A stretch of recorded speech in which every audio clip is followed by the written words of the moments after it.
بسم الله الرحمن الرحيم السلام عليكم ورحمة الله وبركاته kusoo dhawaada saaxiibayaal mar kale kanaalkeennii Cirratay muuqaalkeena maanta waxa aan kaga faalloon doonaa saxaabigii adduunyadiisa aakhiro ku iibsaday saynta aynaan u gelin muuqaalkeena waxa aan si sharaf ku dheehan tahay kaaga codsanaya inaad muuqaalka like noo saarto haddaad nagu cusub tahayna nagu soo biirto mahadsanid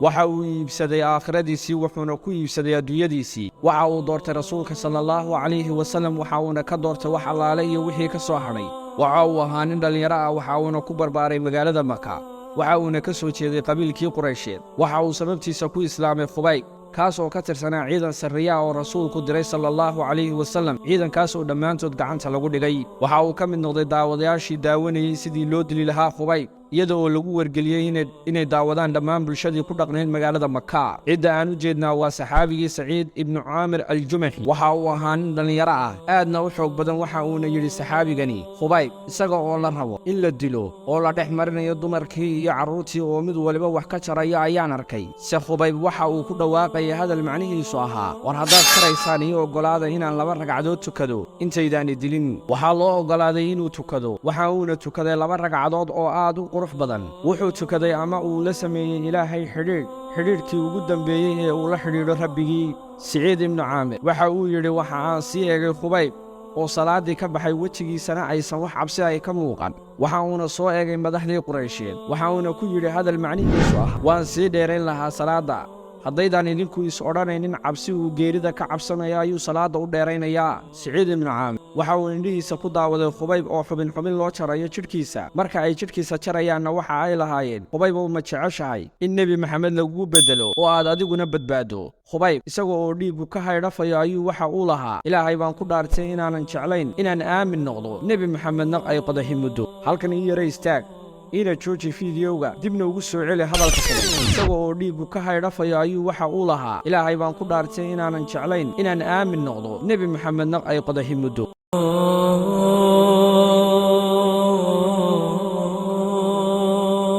ma dhamaysatay haddaba walaalkayow ma jiraan dad maanta caayeen Nabi Maxamed sallallahu alayhi wasallam oo waliba Soomaali ah waa la yaab runtii dadna dhiigooda ayay u shubayeen Nabiyullaahi Maxamed sallallahu alayhi wasallam dadna way caayayaan runtii waa wax laga naxo ilaahay ayaynu ka magan galnay dadka sharkooda ilaahu anna fitnayn aamin bulshadii daawadaysay dilka oo uu ka mid ahaa Saciid ibn Aamir waxa ay la yaabeen sida ay saxaabadu u jecel yihiin Nabi Maxamed jacayl dhab ah ayay jeclaayeen nabiga Saciid ibn Aamir waxa uu yiri waxaan eegay Khubayb oo indhihiisa kor u taagaya waxa uu ku hadlay kelmad habaar ah waxa uu yiri hadal macnihiisu ah ilaahayow haddaan ahay qof la dulminayo waxaan kaa bariyay inaad midmid u disho dadkan i hortaagan ilaahow inaad asal goyso oo dhammaantood taatirto qofna aadan dhaafin ilaahow tiradooda koob si jamac ahna ullah ilaahow qofna ha sii dayn Khubayb waxaa ka soo baxay naqaskii ugu dambeeyay sidaa ayuuna ku dhintay jidhkiisa waxaa ku dhacay seefo aan tiro lahayn waramo iyo leebab Qurayshi markii ay dilka geysteen Maka ayay ku laabteen laakiin Saciid ibn Aamir waxa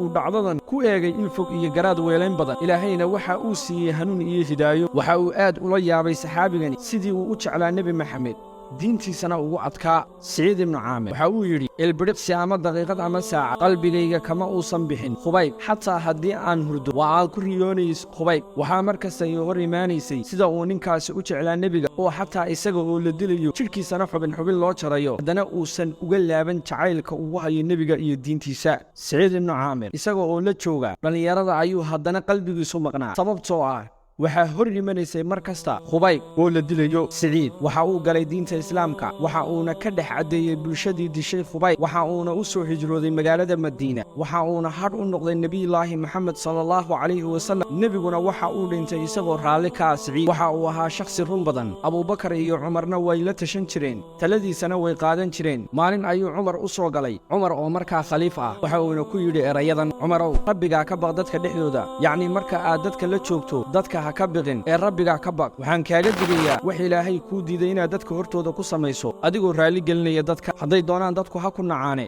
waxa ilaahay kugu jeclaanaya samee waxaan kaloo kugula talinayaa waxa aad afka ka leedahay iyo ficilkaagu hays waafaqaan cumarow wejigaaga ku toosi muslimiinta aad taladooda hayso ka kaafog iyo ka ku dhowba muslimiintana la jeclow naftaada iyo ooridaada waxa aad la jeceshahay muslimiinta la nabcow waxaad naftaada iyo ehelkaaga la necab tahay mushaakilka isku tuur sida badda la isugu tuuro oo kale xaq meesha haddaad ka raadinayso cumar wuxuu yidhi arrinkan adigula talinayso yaa samayn karaa saciidna waxa uu ku yidhi nin adigoo kale ah oo ummadda taladooda haya ayaa laga doonayaa inuu sameeyo oo ilaahay is hortaagi doonaa isaga oo keligiisa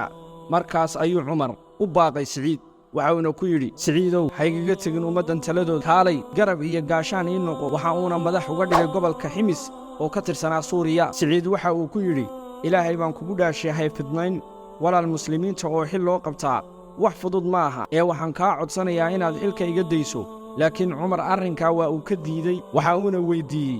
su'aal ah biil maxaa kugu filan isna waxa uu ku yidhi maxaan ku filaa biilkan aad weyddiinayso waxa uuna ku yidhi ani baahidayda waxaa ku filan baytulmaalka hantida aan ka qaato siciid waxa uu tegey ximis dambe ayaa cumar ximis waxaa uga yimi wafdi odayaal ah waxa uuna odayaashii ku yidhi waxaad ii soo qortaan fuqarada iyo masaakiinta joogto gobolkiinna odayaashii waa ay soo qoreen dadkii qofkii koowaadna waxa uu noqday saciid ibnu caamir oo ahaa ninkii gobolkaba xukumayey cumar ayaa akhriyey uuna la yaabay siciid waxa uuna ku yidhi war amiirkiinnu ma faqiir baa waxayna ugu jawaabeen haa cumar ayaa aad u ooyey waxa uuna u diray hadiyad dhan kundiinna waxa uuna ku yidhi waxaad ku tidhaahdaan hadiyaddaa yar iga aqbal walaal hadiyad ayaa loo geeyey aad ayuuna u diiday isagoo leh kelmaddan adduunyadii ayaa gurigayga iigu timi iyadoo doonaysa inay aakhiradayda iga fidnayso beri dambe ayuu cumar wafdi ku tegey shaam waxa uuna ku degay ximis markii uu degey ayay cumar odayaashii ku soo dhoweeyeen cabasho waxa ayna yidhaahdeen 4 qodob ayaannu ka cabanaynaa waxa aanuna kaga cabanaynaa amiirkayaga oo ahaa siciid ibnu caamir aljumaci cumar ayaa naxay waxa uuna hoos isugu tiraabay ilaahayuu malaha aan ninkaa ka malaysanayo run iiga dhig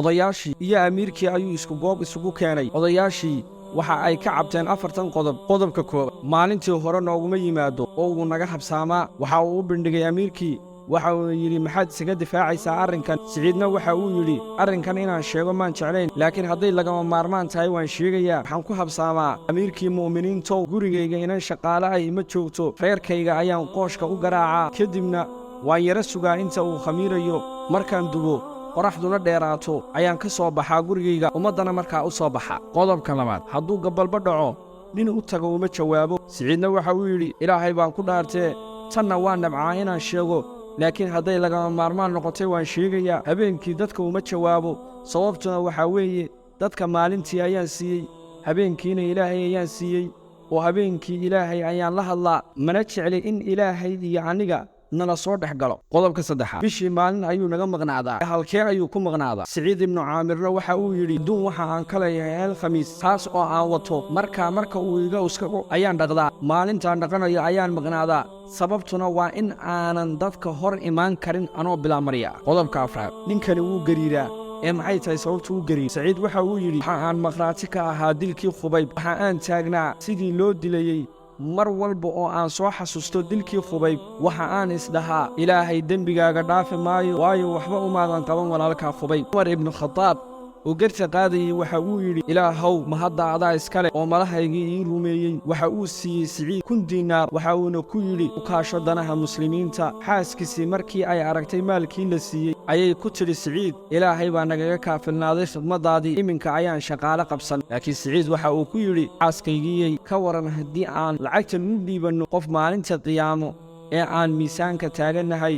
ee aan baahida u qabno inoo keena ka waran haddaan u dhiibanno kadib waxay ku tidhi maxaan samaynaa waxa uu ugu jawaabay ilaahay aan ammaahanno oo masaakiinta siinno waxa ay ku tidhi haye iyo hawraarsan halkii ayuuna ku qaybiyey lacagtii haddaba daawahayga qiimaha mudanow ku taagnow xaqa ilaa inta ay kaaga imaanayso geerida jeclow nebigaaga ilaa inta ilaahay kaa jeclaanayo caabud rabbiga ilaa inta ay geeridu kaaga imanayso xaqa ummadda ilaali ilaa inta ay iyagu ka makhraati kacayaan cadaaladdaada ku mahadsantahay daawashada muuqaalka fadlan haddii aad halka nala soo gaadhay muuqaalka layd noo saar mahadsanid